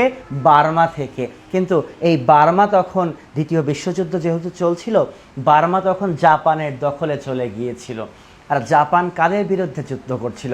ইংরেজদের বিরুদ্ধে। ফলে বার্মা যখন জাপানের দখলে চলে যায়, তখন কিন্তু আমরা চাল পাচ্ছিলাম না। আর চাল না পেয়ে কিন্তু আমরা না খেতে পেরে কি করেছি, আমরা কিন্তু 30 লক্ষ মানুষ মারা গিয়েছি। তাহলে দেখতে পেয়েছো কত ঝামেলার মধ্যে আছে আমাদের এই ভারত। দুর্ভিক্ষ, মারামারি, হানাহানি, রাজনৈতিক দলগুলোর এক এক ধরনের চিন্তা, ব্রিটিশদের এদেশকে লুটপাট করে খাওয়ার চিন্তা, সবাই সবার ধান্দা, ঝামেলা, অশান্তির মধ্যে কিন্তু আমরা জর্জরিত ছিলাম। কিন্তু যাই হোক, 1945 সালে তোমরা দেখতে পেয়েছো শেষ হয়েছে দ্বিতীয় বিশ্বযুদ্ধ, জন্ম নিয়েছে কিন্তু জাতিসংঘের। এবং জাতিসংঘের কিন্তু তখন একটা প্রচেষ্টা ছিল, এই যে ঔপনিবেশিক শক্তি যারা রয়েছে, ঔপনিবেশিক শক্তি কারা? ব্রিটিশরা, তারপরে ধরো ফরাসিরা, এরা মূলত উপনিবেশ স্থাপনকারী দেশ। তারা পৃথিবীর বিভিন্ন প্রান্তে কি করেছে? উপনিবেশ স্থাপন করে রেখেছে, ওই অঞ্চলগুলোকে দখল করে রেখেছে। কিন্তু জাতিসংঘের কিন্তু এখন একটা চাপ আছে। কি চাপ? যে কি করা? এই উপনিবেশগুলোকে স্বাধীন করে দেওয়া। তাহলে আমরা বুঝতে পারছি হয়তো আমরা খুব শীঘ্রই স্বাধীনতার দিকে ধাবিত হচ্ছি। সুপ্রিয় শিক্ষার্থী বন্ধুরা, দুর্ভিক্ষ পরবর্তী সময়ে কেন যেন শেরে বাংলা একে ফজলুল হক রাজনীতিতে খুব ইনঅ্যাক্টিভ হয়ে পড়েন। তিনি কেন যেন ঘর কোণে হয়ে পড়েন, কেন যেন তিনি আর আগের মতো স্পৃহা পান না, বা তিনি অনেকটাই রাজনীতি থেকে কেন যেন দূরে সরে যান। হয়তো কষ্ট লেগেছে, হয়তো খারাপ লেগেছে, এত মানুষের মৃত্যু হয়তো ওনাকে ভাবিয়ে তুলেছিল। ফলে উনি কিন্তু রাজনীতি থেকে অনেকটা দূরে সরে পড়েন। কে? শেরে বাংলা একে ফজলুল হক। এখানে একটা তথ্য তোমরা একটু মাথায় রাখবে সুপ্রিয় শিক্ষার্থী বন্ধুরা। সে তথ্যটি হচ্ছে 1943 সালে অবিভক্ত বাংলার দ্বিতীয় মুখ্যমন্ত্রী নির্বাচিত হয়েছিলেন খাজা নাজিম উদ্দিন। খাজা নাজিম উদ্দিন। তাহলে আমরা লক্ষ্য করে দেখতে পাই অবিভক্ত বাংলার দ্বিতীয় মুখ্যমন্ত্রী হয়েছিলেন খাজা নাজিম উদ্দিন। মনে থাকবে, অবিভক্ত বাংলার দ্বিতীয় মুখ্যমন্ত্রী হয়েছিলেন খাজা নাজিম উদ্দিন। একে ফজলুল হকের পরে কয় নাম্বার? দ্বিতীয় মুখ্যমন্ত্রী। তো সুপ্রিয় শিক্ষার্থী বন্ধুরা, ঝামেলা পাকে কোথায় জানো? ঝামেলা পাকে যে 1946 সালে। কিরকম ঝামেলা পাকে? মুসলিম লীগ নেতা মোহাম্মদ আলী জিন্নাহ তিনি একটি কারেকশন করেন। কারেকশন মানে কখন করে? যখন কোনো ভুল থাকে, ভুল সংশোধন করে। তো জিন্নাহ সাহেব 1946 সালে যে একটা কারেকশন করেন। কারেকশনটা কি? জিন্নাহ সাহেব বলেন, শেরে বাংলা সাহেব লাহোর প্রস্তাব পেশ করেছিলেন। সেই লাহোর প্রস্তাবে তিনি একাধিক স্টেটসের কথা, রাষ্ট্রের কথা বলেছিলেন। আসলে ওটা প্রিন্টিং মিস্টেক ছিল। তিনি যে বক্তব্যটা দিয়েছিলেন সেই লেখাতে প্রিন্টিং মিস্টেক ছিল। শেরে বাংলা একাধিক রাষ্ট্রের কথা বলেননি। ওটা একটা রাষ্ট্র হবে, মুসলমানদের জন্য একটা রাষ্ট্র হবে, ওটা স্টেটস হবে না, স্টেট হবে। তাহলে শেরে বাংলা কিন্তু একাধিক রাষ্ট্রের কথা বলেছিলেন। শেরে বাংলা কি করেছিলেন? তিনি কিন্তু একাধিক রাষ্ট্রের কথা বলেছিলেন। আর সেই একাধিক রাষ্ট্র কিন্তু আমরা দেখতে পাচ্ছি যে জিন্নাহ সাহেব এসে বললেন যে শেরে বাংলা সাহেবের ওটা ভুল ছিল, প্রিন্টিং মিস্টেক, স্টেটস না, স্টেটস না, জাস্ট স্টেট হবে। তো আমার প্রশ্ন, জিন্নাহ সাহেব আপনি এতদিন কোথায় ছিলেন? শেরে বাংলা সাহেব তো 40 সালে বলেছিল, 40 সালে বলেছিল যে রাষ্ট্র হবে কয়টা? একাধিক মুসলিম রাষ্ট্র হবে ভারত ভেঙে। তাহলে আপনি 6 বছর পরে এসে সেটাকে সংশোধন করছেন। আসলে বুঝতে আমাদের বাকি রইল না যে জিন্নাহ এখানে একটা ষড়যন্ত্র এঁটেছেন। জিন্নাহর ষড়যন্ত্র হচ্ছে ভারত ভেঙে যখন যাবে একটাই মুসলিম রাষ্ট্র হবে, একাধিক হবে না। জিন্নাহ সেটা হতে দেবে না। কিন্তু শেরে বাংলা যেহেতু রাজনৈতিকতে ইনঅ্যাক্টিভ, শেরে বাংলাও কি করলেন না, এটা নিয়ে আর মাথা ঘামালেন না। তিনি আর এই বিষয়গুলো নিয়ে চিন্তা ভাবনা করলেন না। সুপ্রিয় শিক্ষার্থী বন্ধুরা, তাহলে মাথায় রাখতে হবে 1946 সালে লাহোর প্রস্তাব সংশোধন করা হলো। সংশোধন করে একাধিক রাষ্ট্রের পরিবর্তে একটি রাষ্ট্রই প্রাধান্য পেল। মানে মুসলমানদের যদি ভারত ভেঙে যায় তাহলে একটি রাষ্ট্র হবে। এ কূটকৌশল কে এঁটেছেন? মোহাম্মদ আলী জিন্নাহ এঁটেছেন। কিন্তু 1946 সালে, আর তোমরা দেখতে পেয়েছো যে এ সময় অবিভক্ত বাংলার মুখ্যমন্ত্রী কে রয়েছেন? খাজা নাজিমউদ্দিন কিন্তু অবিভক্ত বাংলার মুখ্যমন্ত্রী হিসেবে রয়েছেন। সুপ্রিয় শিক্ষার্থী বন্ধুরা, 1946 সালে আরেকটি গুরুত্বপূর্ণ ঘটনা ঘটে গেল। সে ঘটনাটা কি? শোনো, রিল্যাক্সে শোনো। সে ঘটনাটি হচ্ছে আমাদের বাংলার দুজন মানুষ, একজন হোসেন শহীদ সোহরাওয়ার্দী। সোহরাওয়ার্দী, এখানে তোমাদেরকে একটি তথ্য আমি দিয়ে দিতে চাই যে খাজা নাজিমউদ্দিন 1943 সাল থেকে 1946 সাল পর্যন্ত অবিভক্ত বাংলার মুখ্যমন্ত্রী ছিলেন। কে? খাজা নাজিমউদ্দিন। সুপ্রিয় শিক্ষার্থী বন্ধুরা, তথ্য মাথায় রাখো, 1946 সালে অবিভক্ত বাংলার সর্বশেষ বা তৃতীয় মুখ্যমন্ত্রী হন কিন্তু সোহরাওয়ার্দী। কে হন? সোহরাওয়ার্দী। তাহলে আমরা লক্ষ্য করে দেখছি গণতন্ত্রের মানসপুত্র বলা হয় কিন্তু হোসেন শহীদ সোহরাওয়ার্দীকে। তাহলে অবিভক্ত বাংলার প্রথম মুখ্যমন্ত্রী, চোখ বন্ধ করে একে ফজলুল হক, 37 থেকে 43। অবিভক্ত বাংলার দ্বিতীয় মুখ্যমন্ত্রী খাজা নাজিমউদ্দিন, 43 থেকে 46। অবিভক্ত বাংলার তৃতীয় মুখ্যমন্ত্রী 1946 সালে কে হন? হোসেন শহীদ সোহরাওয়ার্দী হন, যাকে কিনা আমরা গণতন্ত্রের মানসপুত্র বলে অভিহিত করি। তো 1946 সালে মুখ্যমন্ত্রী থাকাকালীন অবস্থায় হোসেন শহীদ সোহরাওয়ার্দীর এবং আমাদের হোসেন শহীদ সোহরাওয়ার্দী আর আরেকজন ব্যক্তির নাম, তিনি ছিলেন, তোমরা নেতাজি সুভাষচন্দ্র বসুর নাম জানো। Give me blood and I promise you freedom, যে উক্তিটি করেছেন, give me blood and I promise you freedom, সেই নেতাজি সুভাষচন্দ্র বসুর ছোট ভাই, ওনার নামটা ছিল শরৎ বসু। শরৎ বসু। তাহলে আমরা মাথায় রাখবো হোসেন শহীদ সোহরাওয়ার্দী এবং শরৎ বসু ওনারা একটা উদ্যোগ নিয়েছিলেন। উদ্যোগটা কেমন? হোসেন শহীদ সোহরাওয়ার্দী এবং শরৎ বসু চাচ্ছিলেন, ঠিক আছে, ভারত ভেঙে যাক, ভারত কি হোক, ভারত ভেঙে যাক, অসুবিধা নাই, মুসলমানরা যদি তাদের মতো একটা রাষ্ট্র বানায় বানাক, কিন্তু আমাদের বাংলা যেন না ভেঙে যায়। আমরা বাংলা নামে একটা কি বানাবো, একটা রাষ্ট্র বানাবো। তাহলে বাংলা রাষ্ট্র হবে আমাদের আজকের বাংলাদেশকে নিয়ে এবং ভারতের পশ্চিম বাংলাকে নিয়ে একটা বাংলা রাষ্ট্র থাকবে। ভারত ভাঙুক, মুসলমানরা আলাদা রাষ্ট্র বানাক, অসুবিধা নেই, কিন্তু আমরা যারা বাংলা ভাষাভাষী, আমরা যারা বাঙালি, আমরা কি করব, আমরা বাংলা নামক একটা রাষ্ট্র বানাবো। আমাদের কারোর সাথে স্বাদ নেই, আমরা আমাদের মতো, আমরা বাংলা ভাষাভাষী, আমাদের রাষ্ট্র হবে বাংলা। তাহলে এই উদ্যোগটা কারা নিয়েছিলেন? সোহরাওয়ার্দী নিয়েছিলেন এবং শরৎ বসু নিয়েছিলেন। কিন্তু উদ্যোগটা বাস্তবায়ন হবে না। কেন হবে না? তার কারণ এই উদ্যোগের চরম বিরোধিতা করেছে মুসলিম লীগ। এ উদ্যোগের চরম বিরোধিতা করেছে মুসলিম লীগ। এ উদ্যোগের চরম বিরোধিতা করেছে কংগ্রেস। কংগ্রেসও কোনোভাবে চাচ্ছে না কি হোক, বাংলা নামক একটা রাষ্ট্র হোক। মুসলিম লীগও চাচ্ছে না বাংলা নামক একটা রাষ্ট্র হোক। সুপ্রিয় শিক্ষার্থী বন্ধুরা, এভাবে নানান ডামাডল চলছে, মানে কে কার মতো কি চিন্তা করছে, কিন্তু মানে কোনটা যে আসলে কি হবে তখনও কিন্তু বোঝা যাচ্ছিল না। তো 1946 সালে যখন এরকম ডামাডল চলছে, তখন কিন্তু আরও একটা আন্দোলন এ বাংলায় গড়ে ওঠে, যে আন্দোলনকে বলা হয় তেভাগা আন্দোলন। তেভাগা আন্দোলন। সুপ্রিয় শিক্ষার্থী বন্ধুরা, এ আবার কি? তেভাগা আন্দোলন আবার কি?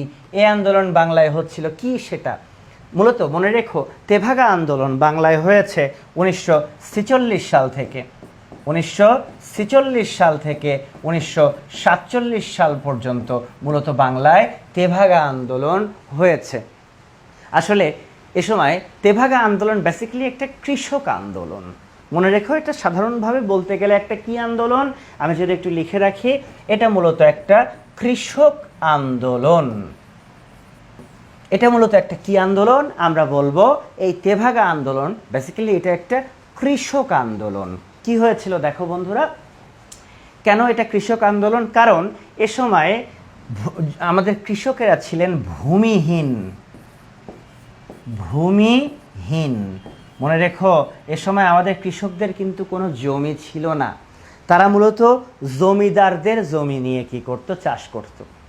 ধরো আমি জমিদার, আমি কৃষকদের কি দিতাম? জমি দিয়ে দিতাম, নে আমার জমি নে। তাতে করে কি হতো জানো? 3 ভাগের 2 ভাগ ফসল নিয়ে নিত জমিদার। ধরো আমি জমিদার, তুমি কৃষক, তোমাকে আমি জমি দিয়েছি, তুমি ফসল ফলালা, তারপরে কি হবে? ফসল তোলার সময় 2 ভাগ ফসল আমি জমিদার নিয়ে নিব। তুমি এত কষ্ট করছো রে পাগলা, এত কষ্ট করে, তোমার ভাগে মাত্র 1 ভাগ ফসল। কি একটা অবস্থা, কি একটা ভয়ঙ্কর অবস্থা। তাহলে বলো সুপ্রিয় শিক্ষার্থী বন্ধুরা, তাহলে ফসলের ভাগ সম ছিল না। কৃষক কি হতো? বঞ্চিত হতো, কৃষক নির্যাতিত হতো। আর কৃষক যাতে বঞ্চিত না হয়, কৃষক যাতে নির্যাতিত না হয়, সেজন্য এই তেভাগা আন্দোলন গড়ে উঠেছিল। মূলত 2জন ব্যক্তির নাম আসে এই তেভাগা আন্দোলনে, তারা নেতৃত্ব দিয়েছিলেন। একজনের নাম আসে ইলা মিত্র। ইলা মিত্র, ঠিক আছে? মূলত নাচল বিদ্রোহ, তেভাগা আন্দোলনকে কিন্তু আবার নাচল বিদ্রোহ নামে ডাকা হয়। রাজশাহীর জন্য নাচল অঞ্চলে এই বিদ্রোহটা গড়ে উঠেছিল। সেই নাচল বিদ্রোহের নেতৃত্ব দিতেন কে?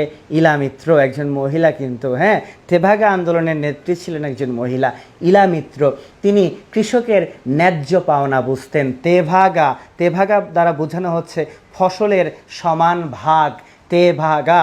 তাহলে মাথায় রাখবো আমরা যে ইলা মিত্র ছিলেন এই তেভাগা আন্দোলনের একজন নেত্রী। তাছাড়া আরেকজনের নাম আমরা পাই হাজী দানেশ, হাজী মোহাম্মদ দানেশ।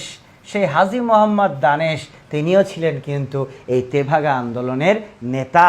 তাহলে তেভাগা আন্দোলন বেসিক্যালি একটি কৃষক আন্দোলন, যে আন্দোলন দ্বারা কৃষকের ন্যায্য পাওনা যাতে কৃষক পায় সেজন্য কিন্তু করা হয়েছিল। মূলত 1946 এবং 47 সালব্যাপী বাংলায় কিন্তু তেভাগা আন্দোলন বিরাজমান ছিল। সুপ্রিয় শিক্ষার্থী বন্ধুরা, আবার তোমরা ব্যাক করো। তাহলে দেখো 46 সালে কত ঘটনা। সোহরাওয়ার্দী মুখ্যমন্ত্রী হয়েছেন, অবিভক্ত বাংলার। তারপরে সোহরাওয়ার্দী, শরৎ বসু মিলে তারা উদ্যোগ নিয়েছেন যে ভারত ভেঙে মুসলিমরা আলাদা রাষ্ট্র বানাক, কিন্তু আমাদের বাংলা যেন না ভেঙে যায়, আমরা বাংলা নামে একটা রাষ্ট্র তৈরি করব। কিন্তু বিরোধিতা করেছে মুসলিম লীগ, বিরোধিতা করেছে কে? কংগ্রেস।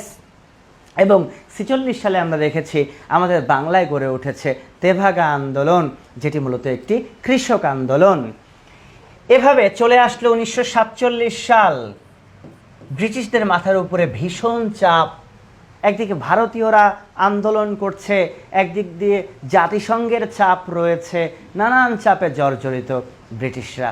ফলে সুপ্রিয় শিক্ষার্থী বন্ধুরা, ব্রিটিশরা দেখলো আর সম্ভব নয়। ইতোপূর্বেও আমরা অর্থাৎ ব্রিটিশরা অনেক উপনিবেশকে ছেড়ে দিয়েছি, স্বাধীন করে দিয়েছি, আমাদেরকে ভারতকেও কী করে দিতে হবে? ভারতকেও স্বাধীন করে দিতে হবে।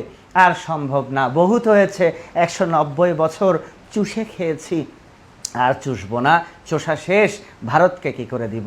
ছেড়ে দিব। ফলে 1947 সালে আমরা দেখতে পাই ব্রিটিশ পার্লামেন্টে আবার একটি আইন পাশ হয়, যে আইনকে বলা হয় ভারত স্বাধীনতা আইন।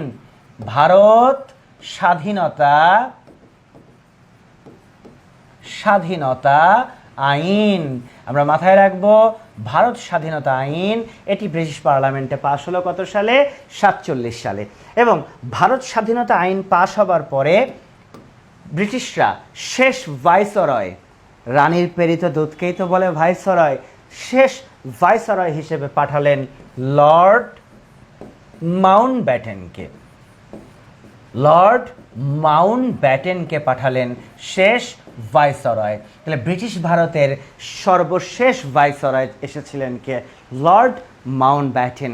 ব্রিটিশ ভারতের সর্বশেষ ভাইসরয় এসেছিলেন লর্ড মাউন্টব্যাটেন। তার কার্য কী ছিল? তার উদ্দেশ্য ছিল ভারতকে কী করে দেওয়া? স্বাধীন করে দেওয়া। সেই কাজেই তিনি ক্ষমতা নিয়ে এসেছিলেন। লর্ড মাউন্টব্যাটেন এসে তিনি কি করলেন? তিনি কংগ্রেস এবং মুসলিম লীগ নেতাদেরকে ডেকে পাঠালেন। তিনি মূলত কংগ্রেস, তিনি মূলত মুসলিম লীগ নেতাদেরকে ডেকে পাঠালেন। তাহলে মনে রাখতে হবে, লর্ড মাউন্টব্যাটেন কংগ্রেস এবং মুসলিম লীগ নেতাদেরকে কি করলেন? ডেকে পাঠালেন যে তোমরা আসো। কেন? কারণ ভারতকে আমরা স্বাধীন করে দিব, কিন্তু এই ভারতের ক্ষমতা আমরা কার হাতে দিব, এটা নিয়ে আমাদের আলাপচারিতা করা দরকার। তো কংগ্রেস নেতা ছিলেন কিন্তু মহাত্মা গান্ধী, আর মুসলিম লীগ নেতা তো তোমরা জানো মোহাম্মদ আলী জিন্নাহ। তো কংগ্রেস নেতা গান্ধীজি বলছেন যে আমি আছি, জিন্নাহ সাহেব আছে, আমাদের হাতে ভারতের ক্ষমতা আপনারা হস্তান্তর করুন, আমরা ভারতকে আমাদের মতো করে সাজিয়ে নিব।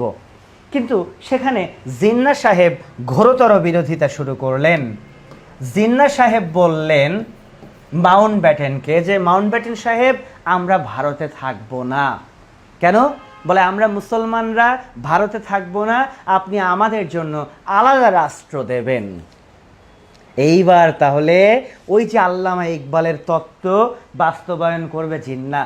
জিন্নাহ মাউন্টব্যাটেনকে বলছে আমরা ভারতে থাকবো না, আমাদেরকে আপনি আলাদা কি দেবেন? আলাদা রাষ্ট্র দেবেন। জিন্নাহ এই কথা শুনে মহাত্মা গান্ধী বলছেন এ হতে পারে না, ভারত ভাঙা সম্ভব নয়, ভারত ভূমি কখনো ভাঙবে না, ভারত একটাই রাষ্ট্র থাকবে।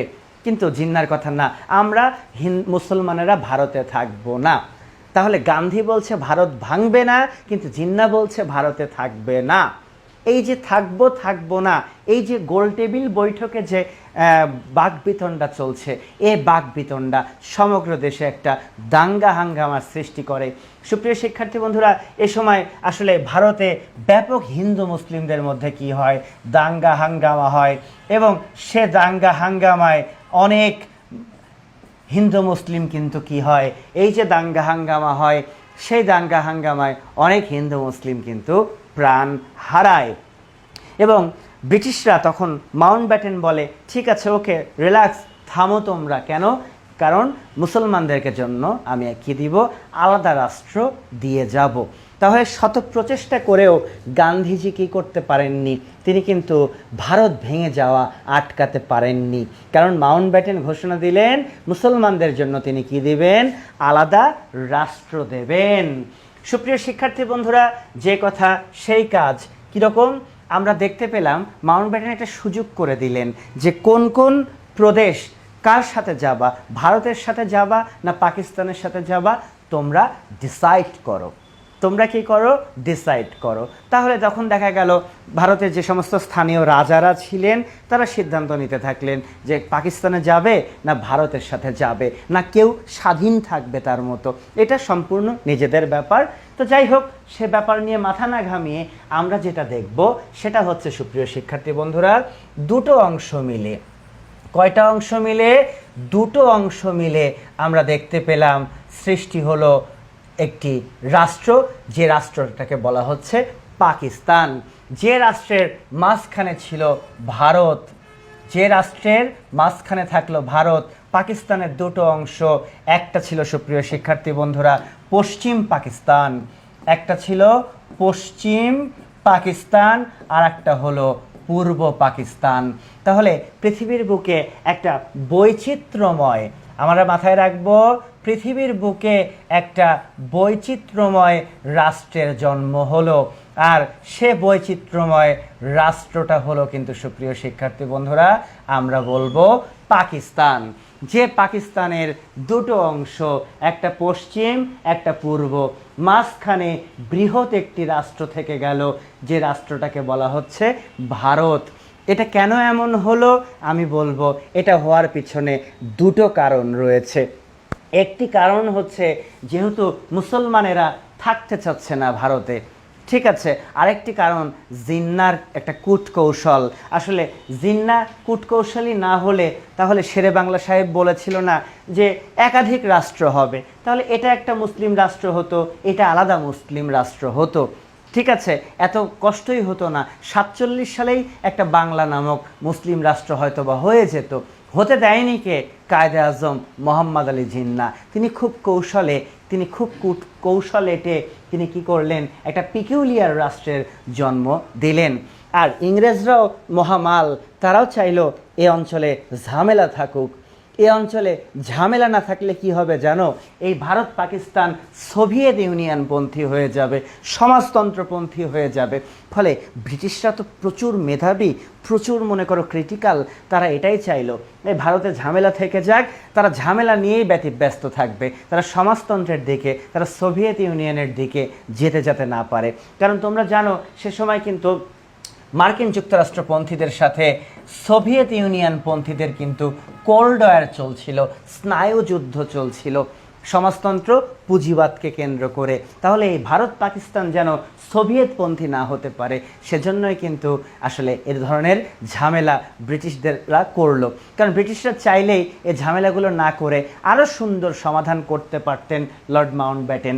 করলেন না কেন, ওই যে বললাম, তারা চাইলো ঝামেলা থেকে যাক, ঝামেলা বিরাজ করুক। সুপ্রিয় শিক্ষার্থী বন্ধুরা, তাহলে লক্ষ্য রাখো এটা যে 1947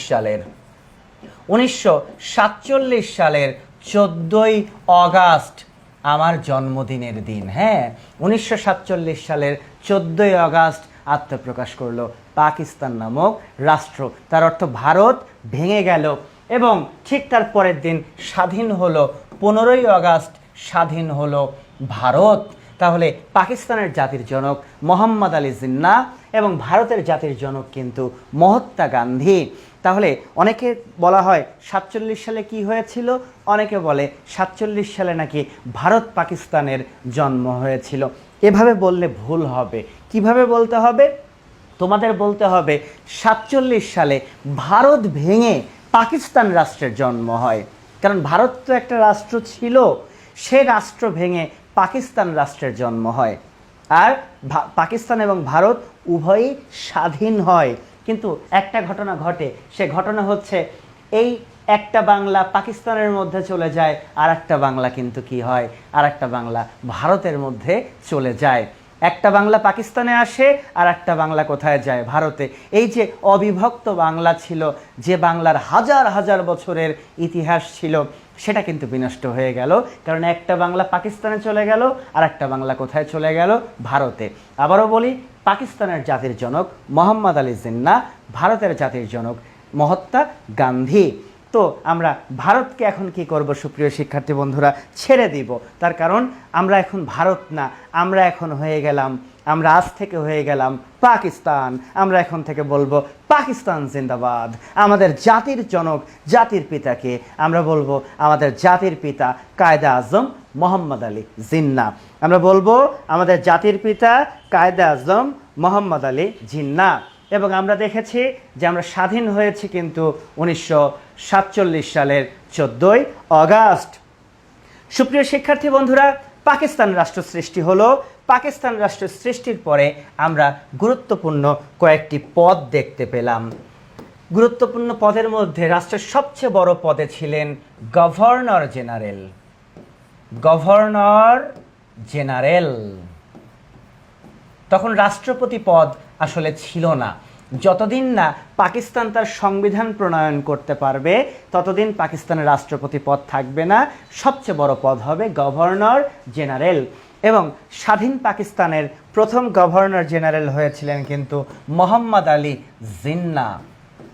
স্বাধীন পাকিস্তানের প্রথম গভর্নর হয়েছিলেন মোহাম্মদ আলী জিন্নাহ। মাথায় রাখতে হবে, স্বাধীন পাকিস্তানের প্রথম প্রধানমন্ত্রী হয়েছিলেন, স্বাধীন পাকিস্তানের প্রথম প্রধানমন্ত্রী হয়েছিলেন, আমরা বলতে পারি সুপ্রিয় শিক্ষার্থী বন্ধুরা, স্বাধীন পাকিস্তানের প্রথম প্রধানমন্ত্রী হয়েছিলেন লিয়াকত আলী খান। লিয়াকত আলী খান, তিনি হলেন স্বাধীন পাকিস্তানের প্রথম প্রধানমন্ত্রী। এবং সুপ্রিয় শিক্ষার্থী বন্ধুরা, স্বাধীন পাকিস্তানের, আমাদের পূর্ব পাকিস্তানের, আমাদের এই যে পূর্ব পাকিস্তান, সেই পূর্ব পাকিস্তানের মুখ্যমন্ত্রী, সেই পূর্ব পাকিস্তানের মুখ্যমন্ত্রী হলেন, আমরা বলবো খাজা নাজিম উদ্দিন। কে হলেন? খাজা নাজিম উদ্দিন, পূর্ব পাকিস্তানের মুখ্যমন্ত্রী। কারণ আমাদের পাকিস্তানে 5টা প্রদেশ, অন্য প্রদেশ তো আমাদের দরকার নাই। আমাদের পূর্ব পাকিস্তান যে প্রদেশ, সেই পূর্ব পাকিস্তানের মুখ্যমন্ত্রী হলেন খাজা নাজিম উদ্দিন। মনে পড়ে, উনি কিন্তু অবিভক্ত বাংলার কি ছিলেন? দ্বিতীয় মুখ্যমন্ত্রী ছিলেন। কিন্তু সুপ্রিয় শিক্ষার্থী বন্ধুরা, পাকিস্তান রাষ্ট্রের সৃষ্টি হলো ঠিক আছে, কিন্তু পাকিস্তান রাষ্ট্র শুরুতেই অগণতান্ত্রিক আচরণ করলো। এখন তোমরা বলবা কেন? অগণতান্ত্রিক আচরণ এই কারণে করেছে, কারণ এই যে জিন্নাহ সাহেব হয়েছেন গভর্নর জেনারেল, জিন্নাহ সাহেব হয়েছেন গভর্নর জেনারেল, কোনোভাবে এটা হওয়ার কথা না। কারণ জিন্নাহ হচ্ছেন মুসলিম লীগের প্রধান, একটা দলের প্রধান সবসময় প্রধানমন্ত্রী হন। তাহলে জিন্নাহ সাহেবের উচিত ছিল প্রধানমন্ত্রী হওয়া, কিন্তু তিনি সেটা করেননি।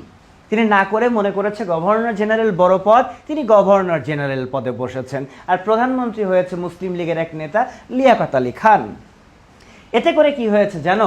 এই প্রধানমন্ত্রীর সাথে গভর্নর জেনারেল সম্পর্ক ভালো ছিল না, তারা নানান বিবাদে কি করে জড়ায় পড়ে। তাহলে একটা দলের প্রধান কিন্তু সবসময় প্রধানমন্ত্রী হন।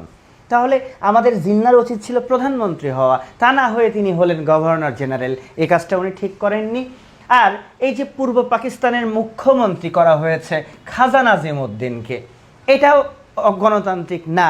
তার কারণ 1946 সালে অবিভক্ত বাংলায় শেষ যে নির্বাচনটা হয়েছিল, সে নির্বাচনে মুখ্যমন্ত্রী ছিলেন সোহরাওয়ার্দী। তাহলে উচিত ছিল সোহরাওয়ার্দীকে পদ দেওয়া, দেয়নি, দিয়েছে কারে? খাজা নাজিম উদ্দিনকে। সোহরাওয়ার্দী সাহেবরা পদ পাননি কেন জানো? কারণ তারা মুসলিম লীগ করতো না। তাহলে ব্যাপার কি হয়েছে? হাবভাব এমন হয়েছে যে জিন্নাহ ভাবতেছে আমরা পাকিস্তানের জন্ম দিছি, আমরা মুসলিম লীগ, আমাদের বাইরে কেউ নাই, কার কি হলো দেখার টাইম নাই। তাই তো জিন্নাহরা কি করেছেন? নিজেদের মধ্যেই সব পদ পদবি নিয়েছেন। ফলে এটা জিন্নাহ সাহেবের একদমই অগণতান্ত্রিক একটা আচরণ। দেখো, আমি সব সময় বলি, একদম মিথ্যাচারের ভিত্তিতে পাকিস্তান রাষ্ট্রের কি হয়েছে? জন্ম হয়েছে। আবার জিন্নাহ সাহেব ফাদার অব দ্য নেশন খুব একটা সুবিধাব্যঞ্জক না। শোনো না, উনি নামাজ পড়তেন না জিন্নাহ, নামাজ আদায় করতেন না। আবার জিন্নাহ যখন লন্ডনে থেকে ব্যারিস্টারি লেখাপড়া করেছেন, উনি সকালে শূকরের মাংস খেতেন। আর শূকরের মাংস না খেলে উনি রুটি না দিয়ে উনি রুটি খেতে পারতেন না। তাহলে ইসলামের শূকর কি হালাল না হারাম? অবশ্যই আমরা জানি হারাম। তাহলে যে রাষ্ট্রের জাতির জন্য কেমন নামাজ পড়েননি, শূকরের মাংস খেয়েছে, সে রাষ্ট্রের কেমন হবে বুঝতে পারছো? একদম মিথ্যাচারের ভিত্তিতে পাকিস্তান রাষ্ট্রের জন্ম হয়েছে। একদম অগণতান্ত্রিক আচরণ কিন্তু পাকিস্তান সূচনা লগ্নেই করে ফেলেছে। কারণ জিন্নাহ তার উচিত ছিল প্রধানমন্ত্রী হওয়া, না হয়ে হয়েছে গভর্নর জেনারেল। তার উচিত ছিল সোহরাওয়ার্দীকে কি করা, মুখ্যমন্ত্রী করা। শোনো না, খাজা নাজিমুদ্দিনও কিন্তু বাঙালি। খাজা নাজিমুদ্দিনও কি বাঙালি, কিন্তু খাজা নাজিমুদ্দিন কিন্তু বাংলা বলতে পারতো না, উর্দু ভাষাভাষী ছিল। কারণ ছোটবেলা থেকেই পশ্চিম পাকিস্তানে ওইদিকে বড় হয়েছে, সে বাংলা বলতে পারে না, বাঙালি বাট বাংলা বলতে পারে না, তার ভাষা কি উর্দু। ফলে জিন্নাহ নিজের দলের লোককেই সব জায়গা কি করেছে, সেট করেছে। সুপ্রিয় শিক্ষার্থী বন্ধুরা, পরবর্তী ক্লাসে আমরা দেখব যে এ রাষ্ট্রের সামনের দিনগুলো কি হয়, কিভাবে ভাষা আন্দোলনের উৎপত্তি হয়, কিভাবে যুক্ত ফ্রন্ট নির্বাচন হয়, কিভাবে পাকিস্তান তার সংবিধান প্রণয়ন করে, কিভাবে এদেশে সামরিক শাসন আসে, কিভাবে আইয়ুব খান থেকে একসময় ইয়াহিয়া খানে আমরা চলে যাব, এবং আস্তে আস্তে একটা সময় 9 মাস রক্তক্ষয়ী যুদ্ধ করে আমরা বাংলাদেশকে কি করব, স্বাধীন করব। তো ক্লাসটি তোমাদের কেমন লেগেছে কমেন্ট করে জানাবে। একটা কথা মনে রেখো, আমার ক্লাস মানে কিন্তু বিশদ আলোচনা। এই আলোচনাগুলো মাথাতে খেলাতে হবে, মাথাতে ঘুরাতে হবে। যখন মাথাতে খেলাবে, মাথাতে যখন ঘুরাবে, তখন মজা আসবে, তুমি বুঝতে পারবে। কারণ দেখো, কেন আমরা বলেছি বাংলাদেশের অভ্যুদয়ের ইতিহাস পড়ব, কিন্তু আমাদেরকে তো জানতে হবে আগে কেন ভারত ভেঙে গেল, কেন ভারত ভেঙে আসলে পাকিস্তান হলো, তারপরে পাকিস্তানের সাথে 24 বছর আমাদের কেমন কাটলো, কেন আমরা স্বাধীন হলাম, ঘটনার পিছনের ঘটনা আমাদেরকে বের করতে হবে। ভালো থেকো, সুস্থ থেকো। পরবর্তী ক্লাসে তোমাদের সাথে আমার আবারও দেখা হবে। খোদা হাফেজ।